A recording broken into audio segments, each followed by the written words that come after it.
November 9th, 1989. The world watched the fall of the Berlin Wall and dared to hope that we were witnessing the end of 40 years of Cold War and nuclear brinksmanship. We were told that we stood at the dawn of a new era of peace and cooperation between East and West. 30 years on, instead, talk of nuclear Armageddon between Russia and NATO has become commonplace and has increased to a fever pitch which, in many ways, seems worse than anything seen before, even amidst the dark years of the Cold War. Chief Foreign Correspondent Terry Moran is in Moscow now with reaction in Russia. And Terry, you've been talking to people inside the Kremlin. What are they saying? The controversy in the Electoral College, the call for congressional hearings, and they're taking delight in it. Remember, there were cheers in the Russian parliament on election night. Russian state media, state-dominated media, is mocking the Americans. A strange form of insanity is swept across the collective West. I was on the way to winning until Russian WikiLeaks raised doubts in the minds of people who were inclined to vote for me but got scared off. As their institutions and mainstream media tolerate no positive coverage of Russia. I don't know if it's far-fetched to ask, but Russian actors could be continuing to fuel things as this protest grows, but perhaps even instigating it from the outset. Nor countenance any talk of conciliation or peace. You're okay with Russia interfering? But rather hysterically blame Russia for every failing of their own societal systems. Putin's tax, that's really Putin's gas hike. It seems hopeless to even try to deal with the collective West, led by vicious, untrustworthy, neoconservative and neoliberal interventionists. And the Russian government is absolutely out and out denying that it had anything to do with it, but that any hacker could undermine an American election. But there is another America. I was chosen by Gorbachev to organize something they call back channel. The United States has been in nonstop wars, more than 190 military interventions. Well, Zelensky's going to do what Zelensky's going to do, but I hold our leaders responsible, President Biden, Democrat, Republican leaders in Congress, responsible for the decisions that they have made that have put the American people and our country at risk. But I would go first and foremost to the idea of arranging a ceasefire. I think Americans would like that.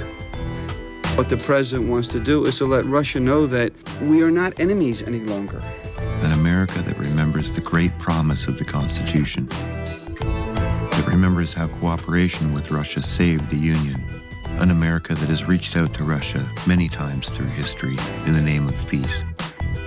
We will explore 3 of these great opportunities for peace since 1989 and why they were missed, but how an opportunity still exists to live in a world of cooperation between East and West, if we can cut through the divisions to discover the other America.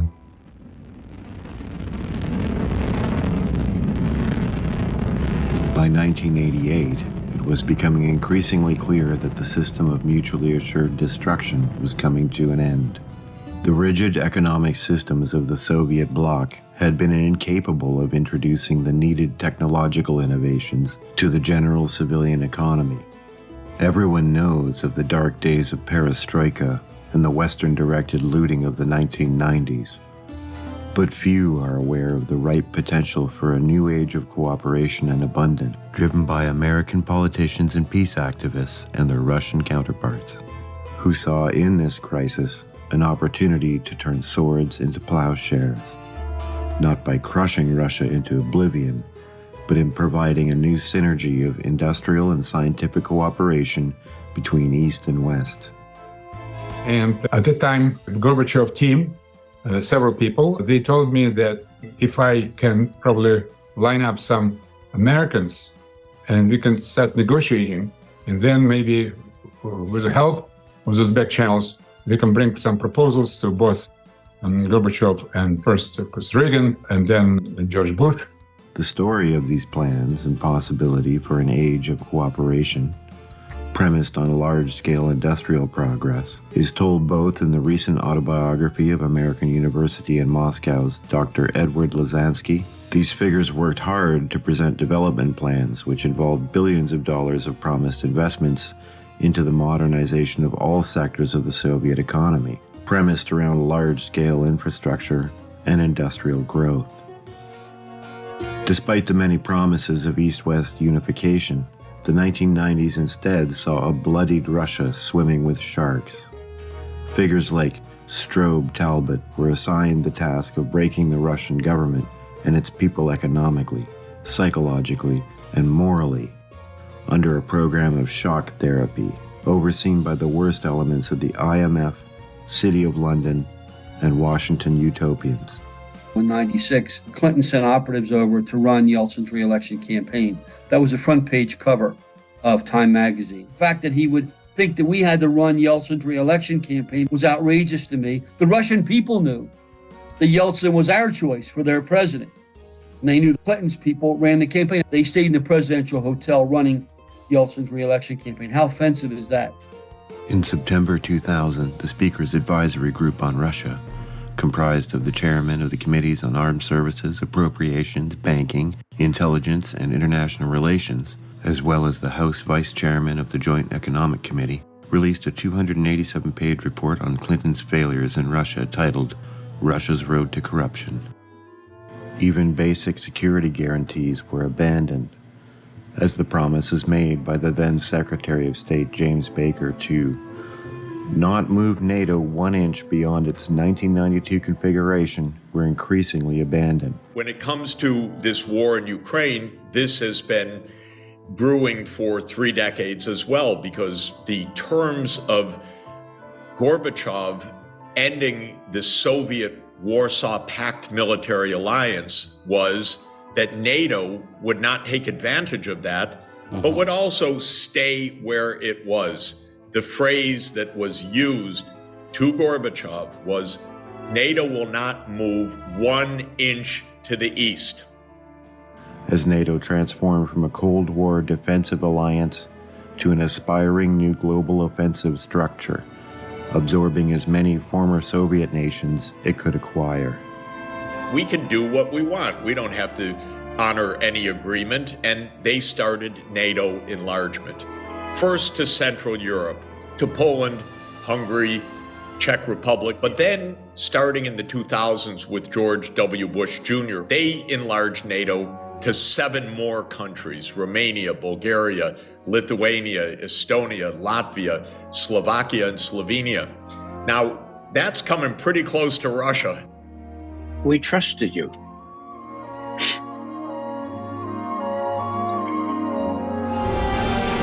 No trust now.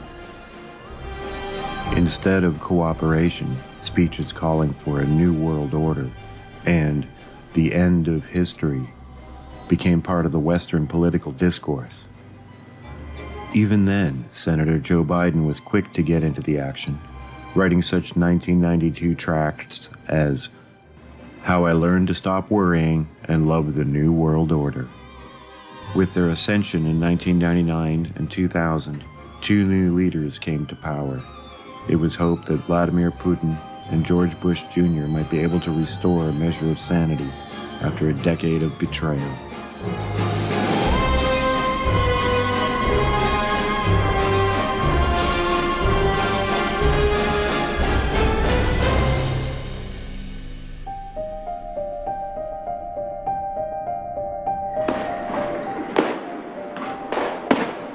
By the year 2000, hopes were again high that the dismal decay of U.S.-Russian relations could be healed as a young troubleshooter named Vladimir Putin was brought into play in Moscow, replacing Boris Yeltsin. Within the USA, over 100 elected representatives endorsed a call led by Republican Congressman Kurt Weldon of Pennsylvania, who commissioned a report titled U.S.-Russia Partnership, A Time for New Beginnings. I had served in the 90s as the co-chairman of the Duma-Congress relationship between the Russian parliament and the U.S. Congress. I did the same with the Ukrainian Rada and the U.S. Congress. Steny Hoyer was my co-chair. Steny is today the majority leader of the House and did all of the work with me on this relationship. In this influential document, published in early 2001, a coherent vision not seen in over a decade was presented that called for a new paradigm, touching on every aspect of U.S.-Russian relations. cultural diplomacy, the teaching of Russian in American schools, agricultural assistance, full-spectrum energy development, space exploration, defense cooperation, asteroid defense, and fusion research all figured prominently in Representative Weldon's dossier.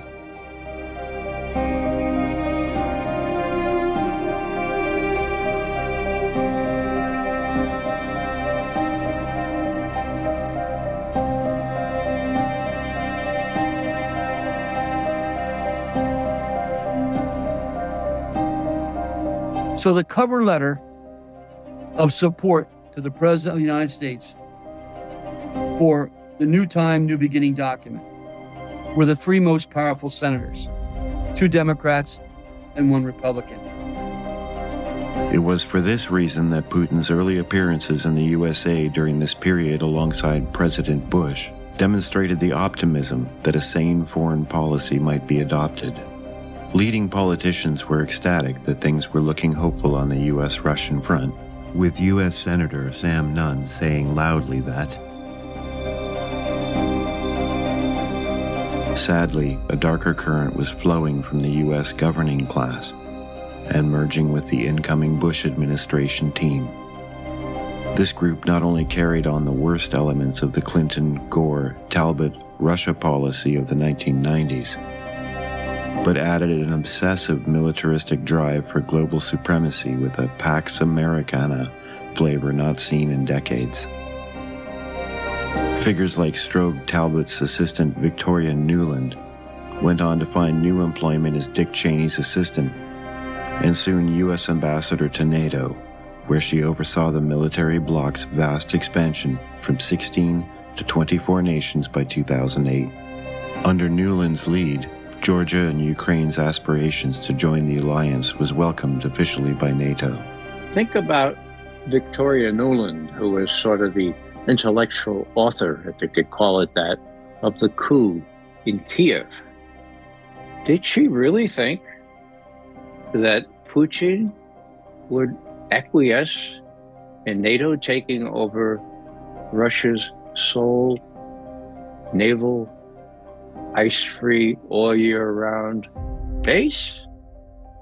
Well, you know, these people are a little weird. They might have thought that since we're so exceptional, that the Russians would just say, oh, okay, bummer, Nuland also worked closely with the congressionally funded group National Endowment for Democracy and George Soros in setting the stage for a new era of regime change operations in the form of color revolutions in Georgia, 2003, Ukraine, 2004, eventually resulting in a coup d'etat in 2014, and scorched earth humanitarian bombing of nations back to the Stone Age across the Middle East in the wake of 9/11. Nuland's husband, Robert Kagan, was an early co-founder of the Project for a New American Century, a neoconservative think tank which produced such dystopic policy visions for the 21st century as the September 2000 Rebuilding America's Defenses, which saw both Russia and China not as potential allies, but as intrinsic enemies to be destroyed, if the planned global hegemony of the USA was to be ensured. In total opposition to the positive spirit of win-win cooperation envisioned by Representative Kurt Weldon and Company, the unipolarist networks outlined in the PNAC-RAD document envisioned a much more dystopic world order of Hobbesian struggle of each against all when they envisioned the wars of the future, saying,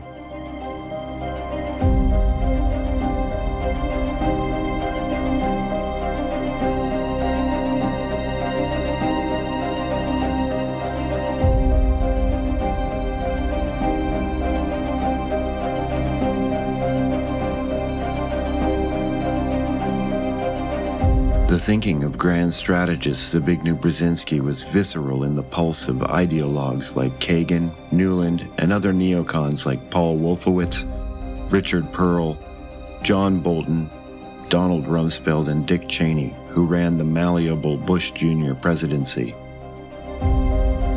It was former National Security Advisor Brzezinski who outlined the needed carving up of Russia in his 1997 Grand Chessboard under Washington Diktat. This could also be smelled across the pages of the PNAC white papers.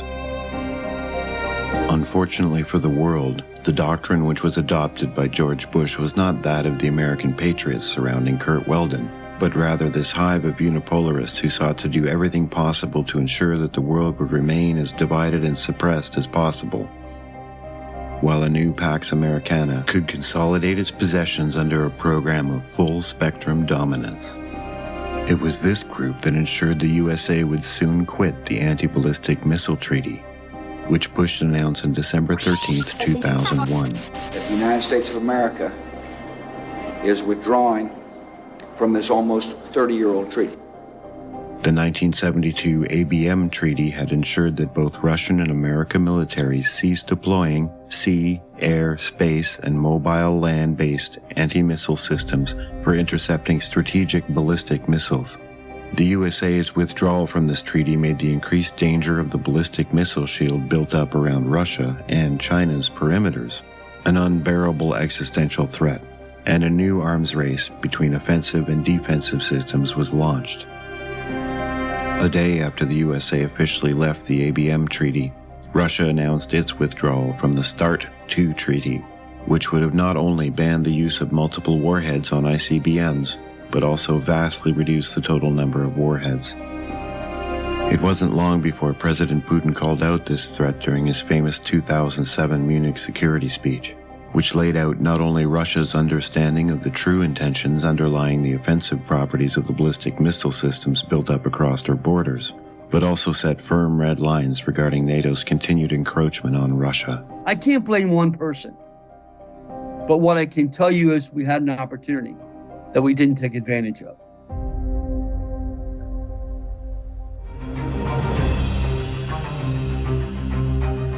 The neoconservatives are the group that took over U.S. foreign policy 30 years ago at the end of the Soviet Union.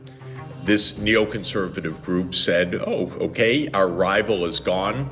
We now are the sole superpower. We run the world. We are the hegemon, to use the term that the international relations types use, or as the military in the U.S. says, we have full spectrum dominance. Between 2007 to 2016, the Western unipolarists had doubled down on full spectrum dominance, despite the fact that the contours of world politics had drastically changed. A new Russian-Chinese alliance had become a bedrock of the success of Eurasian integration. Other nations had been swept into terror under a Western-manipulated Arab Spring, followed by the 2011 humanitarian bombing of Libya, and the targeting of Syria for similar nation-building treatment. A team of over 50 scholars, legal experts, human rights practitioners, and physicians contribute to the Cost of War project out of Brown University. These papers attempt to account for and illustrate the war's costs in human lives among all categories of person affected by them, both in the U.S. and in the war zones.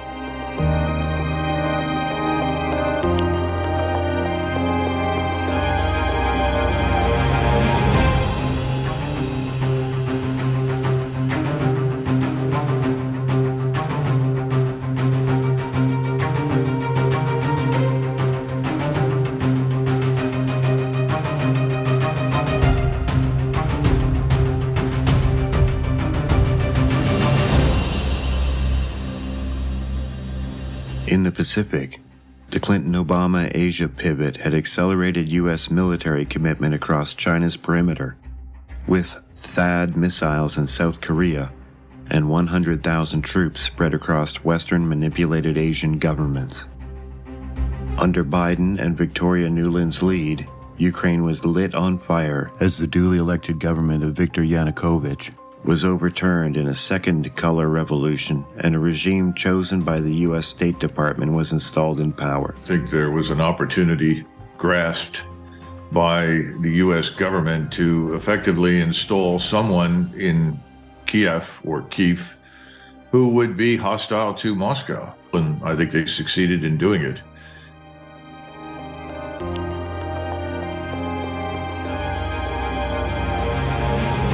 So on that piece, Jeff, when I wrote the note, Sullivan's come back to me, VFR, saying you need Biden, and I said probably tomorrow for an attaboy and to get the deets to stick. So okay. Biden's willing. So that would be great, I think, to help glue this thing and have the UN help glue it. And, fuck the EU. By 2016, things were looking bleak for the world as all public opinion polls in America were forecasting certain victory for Hillary Clinton as the 45th President of the United States. But something changed. The upset victory of Donald Trump did more than merely derail the continuation of the neocon agenda, which had found a new home in the worst elements of the Democratic Party of Obama and Clinton. Our brave troops have now been fighting in the Middle East for almost 19 years.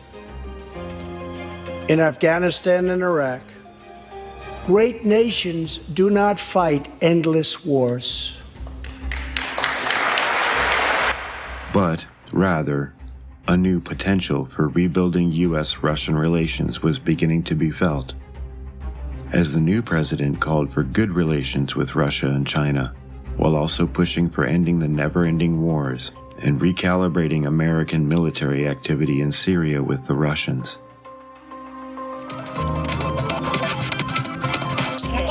A full assault was launched to undo the vote of the majority of American citizens through gaslighting, Russiagate propaganda, and vast media witch hunts, which attempted to paint Trump as a Kremlin stooge.